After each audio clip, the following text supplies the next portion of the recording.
Hello my dear students. आज के video में हम पढ़ेंगे माइक्रो इकोनॉमिक्स का चैप्टर नंबर 8। ये जो चैप्टर है ये काफ़ी इजी चैप्टर है और हम 7 चैप्टर ऑलरेडी कंप्लीट कर चुके हैं। आई होप आपको सारे डाउट्स उन चैप्टर में क्लियर हो चुके होंगे। बहुत सारे बच्चों का फीडबैक आया है, बहुत सारा प्यार दिया है बच्चों ने और इसी वजह से हमें भी मज़ा आ रहा है। और आप भी ज़्यादा से ज़्यादा प्यार हमारे वीडियो को दें, वीडियो को लाइक करें, चैनल सब्सक्राइब करें और ज़्यादा से ज़्यादा अपने दोस्तों में शेयर करेंगे। समझेंगे आज का चैप्टर का नाम है मार्केट और इसके नोट्स काफ़ी इजी हैं, आपको काफ़ी ज़्यादा हेल्पफुल होंगे और ये सारे नोट्स डिस्क्रिप्शन में अवेलेबल हैं। So without any further delay let's get started.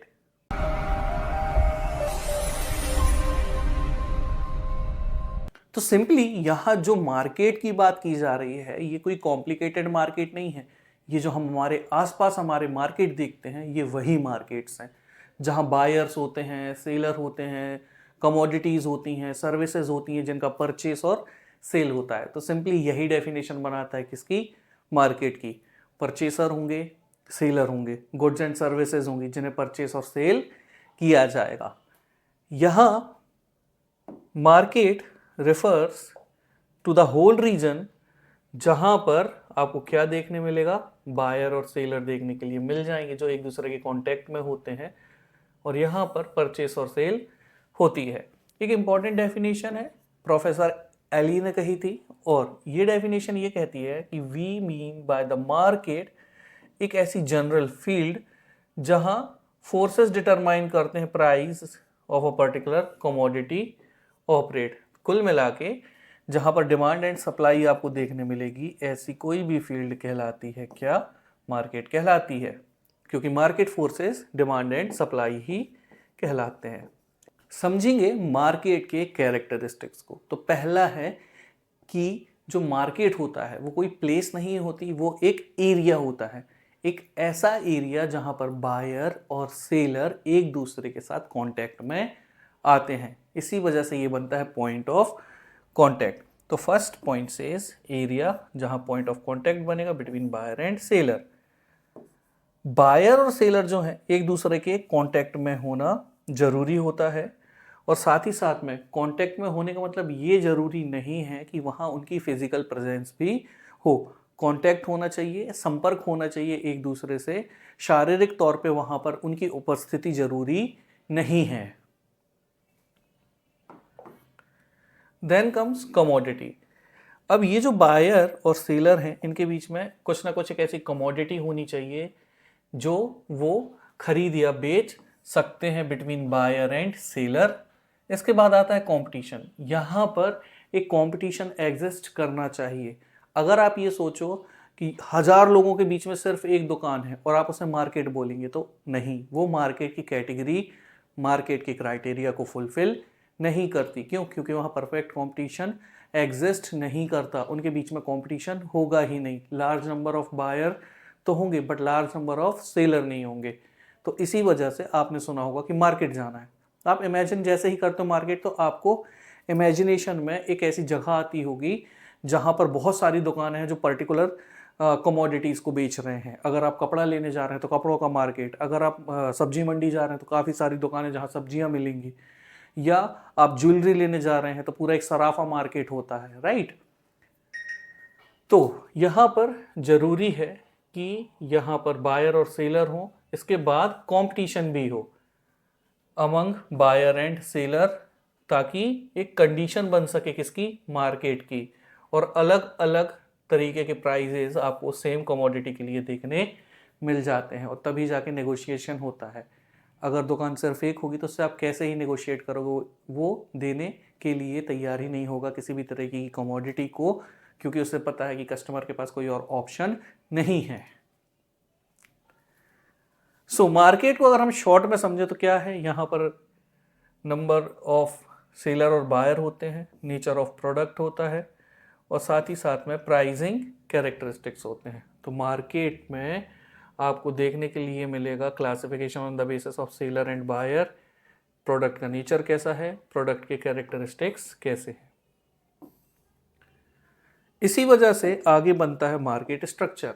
Market structure को आप देखेंगे तो मार्केट स्ट्रक्चर में आपको 4 मेजर वेरिएंट देखने के लिए मिल जाएंगे, जिसमें सबसे पहला आता है परफेक्ट कंपटीशन, फिर आता है मोनोपोलिस्टिक कंपटीशन, फिर आता है ओलिगोपोली और फिर आता है मोनोपोली। अगेन 4 होते हैं, परफेक्ट कंपटीशन, मोनोपोलिस्टिक कंपटीशन, साथ में ओलिगोपोली और मोनोपोली। बात करेंगे परफेक्ट कंपटीशन की। इस चैप्टर में हम ज़्यादा एनालिसिस परफेक्ट कंपटीशन का ही करेंगे और जो क्वेश्चंस आते हैं वो मेजॉरिटी 95% किससे आते हैं, हमारे परफेक्ट कंपटीशन से आते हैं। तो परफेक्ट कंपटीशन एक ऐसा मार्केट सिचुएशन होती है, याद रखिएगा, परफेक्ट कंपटीशन एक ऐसी मार्केट सिचुएशन होती है जहां पर पहला पॉइंट बहुत सारे बायर्स भी होंगे, बहुत सारे सेलर्स भी होंगे और वो बेच रहे होंगे होमोजेनस प्रोडक्ट। अब होमोजेनस प्रोडक्ट का मतलब होता है सिमिलर प्रोडक्ट। जैसे मैंने आपको एग्जांपल में बताया था कि कपड़े का मार्केट है, तो आप ऐसी जगह पर जाएंगे तो बहुत सारे बायर होंगे, बहुत सारे सेलर होंगे और वो पर्टिकुलर कमोडिटी कौन सी होगी, मार्केट डिपेंड्स, बट हमारे एग्जांपल में जो है वो कपड़े हैं, वहां पर होमोजेनस प्रोडक्ट देखने के लिए मिलेंगे। और यहां जो प्राइस है, ये प्राइस जो सेलर है वो डिसाइड नहीं करता, ये प्राइस मार्केट डिसाइड करता है। क्यों? क्योंकि सेलर अपने मनमाने रेट में किसी भी प्रोडक्ट को नहीं बेच पाएगा, मार्केट में बहुत सारे सेलर हैं, इसी वजह से बायर के पास बहुत सारे ऑप्शन हैं, तो मजबूरी में जो मार्केट में प्राइस आएगा वही सेलर को एक्सेप्ट करना पड़ेगा। और इसी वजह से ये कहा जाता है कि इंडस्ट्री जो है ये प्राइस मेकर नहीं होती, ये प्राइस टेकर होती है।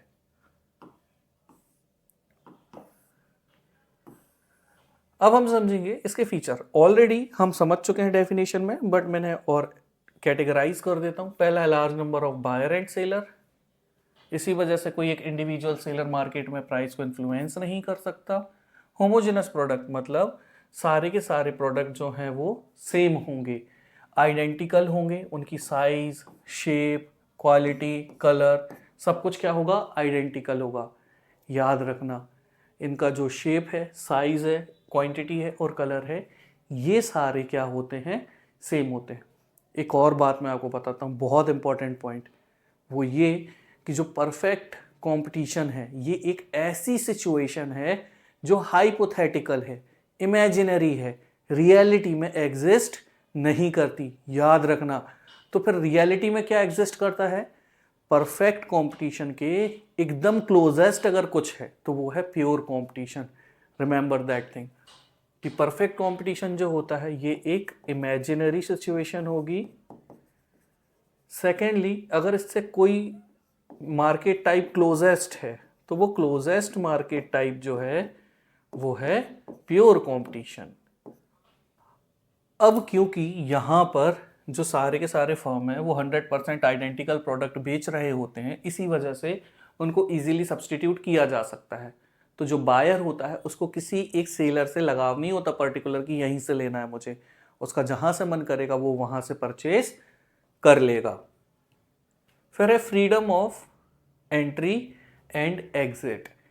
यहाँ पर जो नंबर ऑफ फॉर्म्स हैं, जो मार्केट में नए नए नए नए प्लेयर्स आ रहे हैं, वो काफ़ी इजीली एंट्री भी ले लेंगे, काफ़ी इजीली मार्केट से एग्जिट भी हो जाएंगे। उनमें किसी भी तरीके का बैरियर, रोक टोक नहीं होगी, ना कोई आर्टिफिशियल बैरियर होगा, ना कोई नेचुरल बैरियर होगा, आराम से आएंगे जाएंगे। और यहाँ एक और पॉइंट इंश्योर किया जाता है। क्या इंश्योर किया जाता है? ये इंश्योर किया जाता है कि किसी भी तरीके का ना तो एबनॉर्मल प्रॉफिट किसी को हो और ना किसी भी तरीके का एबनॉर्मल लॉस किसी को हो इन द लॉन्ग रन। फिर आता है next point, perfect knowledge among buyer and seller. देखिए, इस सिचुएशन को हाइपोथेटिकल क्यों बोला गया, क्योंकि यहाँ ये बोला गया कि परफेक्ट नॉलेज होना चाहिए। अब आप खुद सोचो कि अगर आप किसी मार्केट में जाते हो तो मार्केट का हर एक बायर और हर एक सेलर, क्या उनको प्रोडक्ट के बारे में 100% नॉलेज हो पाना पॉसिबल है क्या? तो ये पॉसिबल ही नहीं है, इसीलिए इसे हाइपोथेटिकल कह दिया गया था। खैर, टॉपिक में वापस आते हैं। ऐसे मार्केट में जो परफेक्ट कंपटीशन में होता है वहां पर आपको क्या देखने के लिए मिलेगा? आपको ये देखने के लिए मिलेगा कि जो बायर हैं और जो सेलर हैं सभी को पूरा नॉलेज है किसके बारे में? वहाँ जो प्रोडक्ट हैं उनके बारे में, वो जो मार्केट है उसके बारे में। और यहाँ पर इसकी इम्प्लीकेशन ये होती है कि कोई भी फर्म चाहे कुछ भी हो जाए वो किसी भी पोजीशन में अपने प्राइस को चेंज नहीं करेगी, और इसी के साथ साथ कोई भी बायर जरूर वहां पर जो प्राइस है उससे ज्यादा पैसा पे नहीं करेगा। एज अ रिजल्ट एक यूनिफॉर्म प्राइस जो है वो मार्केट में बन जाता है और पूरे मार्केट में यही यूनिफॉर्म प्राइस चलता है। Next, perfect mobility of factor of production. अब फैक्टर ऑफ प्रोडक्शन कौन कौन होते हैं? लैंड, लेबर, कैपिटल एंड ई-शिप। रिमेंबर, हम पढ़ रहे हैं एमपी बोर्ड का, इसी वजह से हमें 5 पढ़ाए गए थे चैप्टर नंबर 1 में। कौन कौन से थे? Land, labour, capital, organisation and enterprise. यहां आपको 4 मिलेंगे, तो आप ये कंफ्यूजन मत रखना कि सर आपने वहां 5 पढ़ाए थे और यहां आप 4 पढ़ा रहे हो। आपकी टेक्स्ट बुक में जो लिखा हुआ है मैं उस हिसाब से पढ़ा रहा हूं। अगर आपसे क्वेश्चन पूछा जाएगा कि कौन होते हैं तो आपको वो 5 लिखने हैं, बट अगर हम देखें तो मेजर जो बुक्स हैं उन सभी में आपको 4 मिलेंगे। कौन कौन? लैंड, लेबर, कैपिटल एंड ई-शिप। एक्चुअली जो वो चौथा पॉइंट है ना, ऑर्गेनाइजेशन और एंटरप्राइज, इन्हें ही मिला देने से क्या बन जाता है? ई-शिप बन जाता है। तो वाइल राइटिंग द आंसर वहां पर आपको 5 पॉइंट लिखने हैं, बट नॉर्मली जब भी आप कहीं आंसर राइटिंग कर रहे होंगे और आप मेंशन करेंगे फैक्टर ऑफ प्रोडक्शन तो आप ये 4 भी कर सकते हैं, लैंड, लेबर, कैपिटल, ई-शिप। इनकी जो मोबिलिटी है, मतलब इन्हें जो डिप्लॉय किया गया है, लगाया गया है इनके कार्यों पर, ये 100% अच्छे से काम कर रहे होंगे। लैंड, लेबर, कैपिटल, ई-शिप सभी।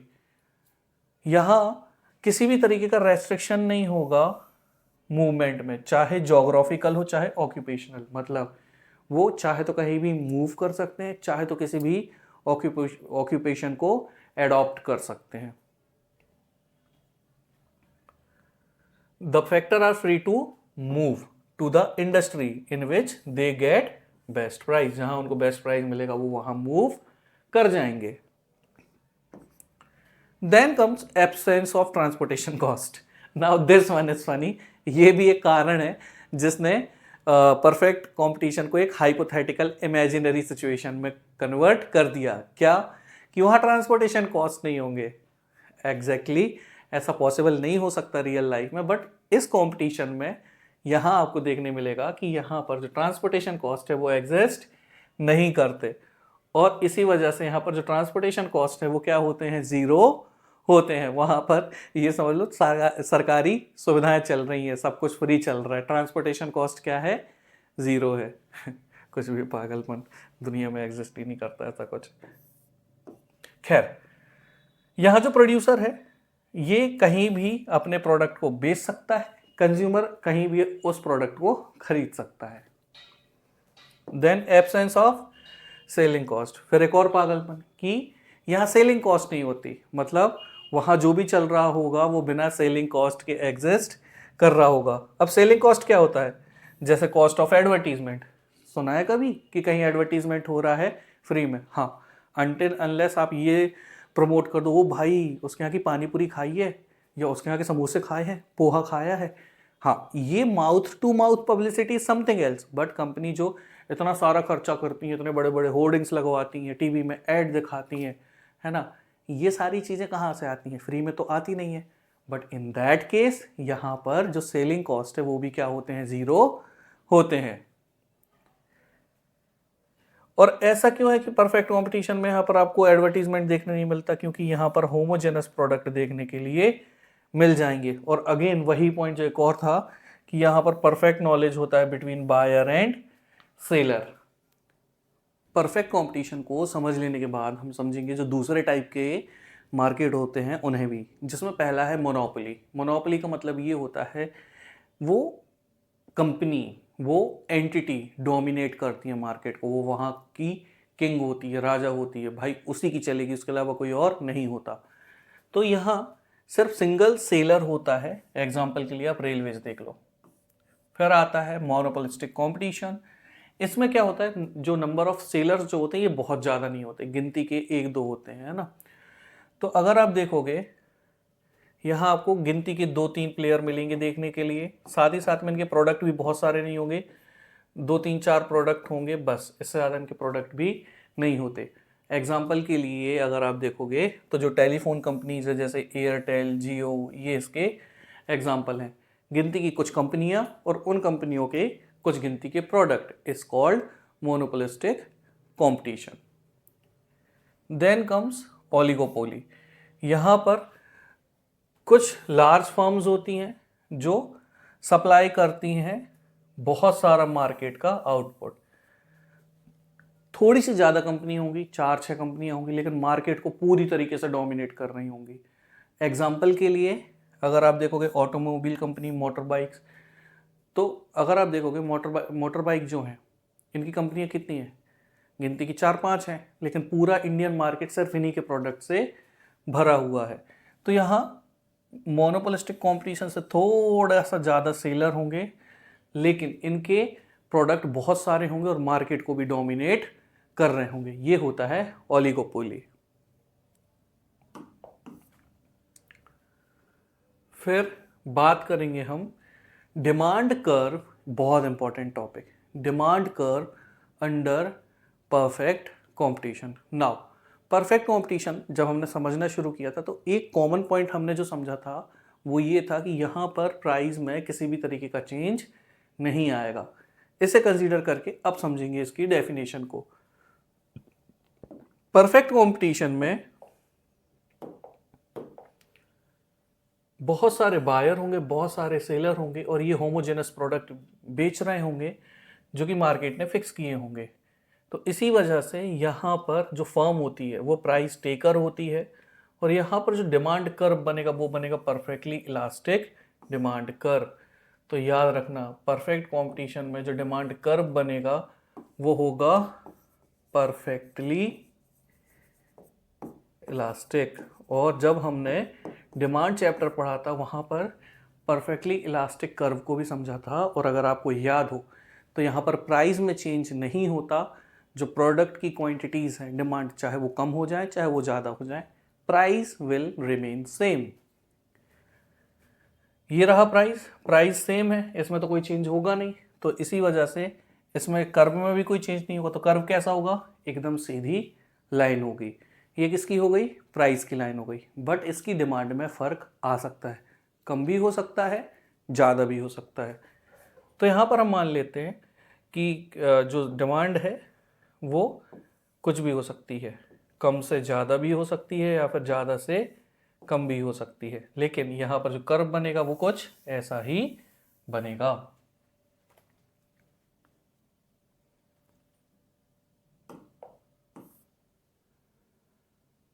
देन अब हम पढ़ेंगे perfect and pure competition. Perfect and pure competition, इनके बीच में क्या डिफरेंस है। परफेक्ट कंपटीशन ये हाइपोथेटिकल सिचुएशन है, रियलिटी में एग्जिस्ट नहीं करती। प्योर कंपटीशन रियलिटी में एग्जिस्ट करता है और क्लोजेस्ट है। परफेक्ट कंपटीशन के सबसे पास में अगर कोई है तो वो है प्योर कंपटीशन, जो कि रियल वर्ल्ड में एग्जिस्ट करता है। समझेंगे कि इनके बीच में क्या कंपैरिजन है। तो जब हम पढ़ रहे थे परफेक्ट कंपटीशन तो वहाँ पर कुछ सिचुएशन ऐसी थी जिन्हें मैंने बताया था कि इसी वजह से यहाँ जो मार्केट है वो हाइपोथेटिकल हो गया, एक इमेजिनरी मार्केट बन गया। क्यों, क्योंकि परफेक्ट कंपटीशन में ऐसी 3 चीजें हैं। क्या क्या है, the competition is said to be pure competition when the following 3 fundamental conditions exist. तो कोई भी मार्केट प्योर मार्केट कब कहलाएगा, जब 3 कंडीशन मिलेंगी। तो कौन सी कंडीशन मिलेंगी, very large number of buyer and seller. ये हमें मार्केट में देखने मिलता है कि हाँ बहुत सारे बायर और सेलर हो सकते हैं। होमोजेनस प्रोडक्ट, हाँ सेम नेचर के प्रोडक्ट मिल सकते हैं, तो होमोजेनस प्रोडक्ट भी मिलेंगे। मार्केट में जो दुकानें हैं, सेलर हैं, इजीली एंट्री कर लेंगे, एग्जिट कर लेंगे। ये भी रियल लाइफ में पॉसिबल है। तो ये 3 सिचुएशन ऐसी हैं जो रियल लाइफ में पॉसिबल हैं, और यही मार्केट को किस कैटेगरी में ले आती है, प्योर कंपटीशन की कैटेगरी में। बट परफेक्ट कंपटीशन एक वाइडर कॉन्सेप्ट है। अगर मार्केट परफेक्टली कॉम्पिटिटिव है तो यहाँ पर ये 4 चीज़ें ऐड हो जाएंगी और प्योर कंपटीशन बन जाएगा परफेक्ट कंपटीशन। तो यहाँ परफेक्ट कंपटीशन बनाने के लिए ये प्योर में जो 3 एलिमेंट है ये तो होने ही चाहिए, साथ में 4 एलिमेंट और अगर ऐड हो गए तो ये प्योर से क्या बन जाएगा, परफेक्ट बन जाएगा। और सिचुएशन जो है वो रियल लाइफ से कैसी बन जाएगी, इमेजिनरी बन जाएगी। क्या है वो 4 पॉइंट जो हमने पहले पढ़े थे कि यहां जो बायर एंड सेलर हैं, जो कि यहां भी थे, बट इनके बीच में परफेक्ट नॉलेज होना चाहिए। मैंने आपको इंट्रोडक्शन में ही बताया था कि ये संभव नहीं है। फिर फैक्टर ऑफ प्रोडक्शन को परफेक्टली मोबिलाइज कर पाना भी संभव नहीं है। और ये 2 मजाक तो बहुत नेक्स्ट लेवल थे, क्या कि ना तो ट्रांसपोर्टेशन कॉस्ट होंगे और ना सेलिंग कॉस्ट होंगे। तो बस अगर हम इसे सम अप करते हैं, क्या समझ में आया? 3 पॉइंट कॉमन है प्योर में, परफेक्ट में। कौन से 3? ये 3: large number of buyer and seller, homogeneous product, freedom of entry and market. लेकिन वो 4 पॉइंट जो प्योर में नहीं है, परफेक्ट में हैं, वो क्या है? परफेक्ट नॉलेज, परफेक्ट मोबिलिटी और ट्रांसपोर्टेशन और सेलिंग कॉस्ट का एग्जिस्ट ना करना। तो दैट्स इट, हमने कंप्लीट कर लिया है आज हमारा चैप्टर नंबर 8, और मैं आपसे मिलूंगा अगले वीडियो में जल्द ही, जहां हम कंप्लीट करेंगे चैप्टर नंबर 9 को। और हमारी माइक्रो इकोनॉमिक्स की सीरीज ऑलमोस्ट खत्म होने को है। अगेन आप वीडियो को ढेर सारा प्यार दीजिए, लाइक कीजिए, शेयर कीजिए, सब्सक्राइब कीजिए, ताकि हम आप तक ऐसे ही वीडियोस लेकर आते रहें और हमारा एमपी बोर्ड के प्रति जो ये इनिशिएटिव है ये काफ़ी आगे जाए। सो विद दैट सेड, मिलता हूं मैं आपसे अगले वीडियो में। This is Manav signing off. जय हिंद।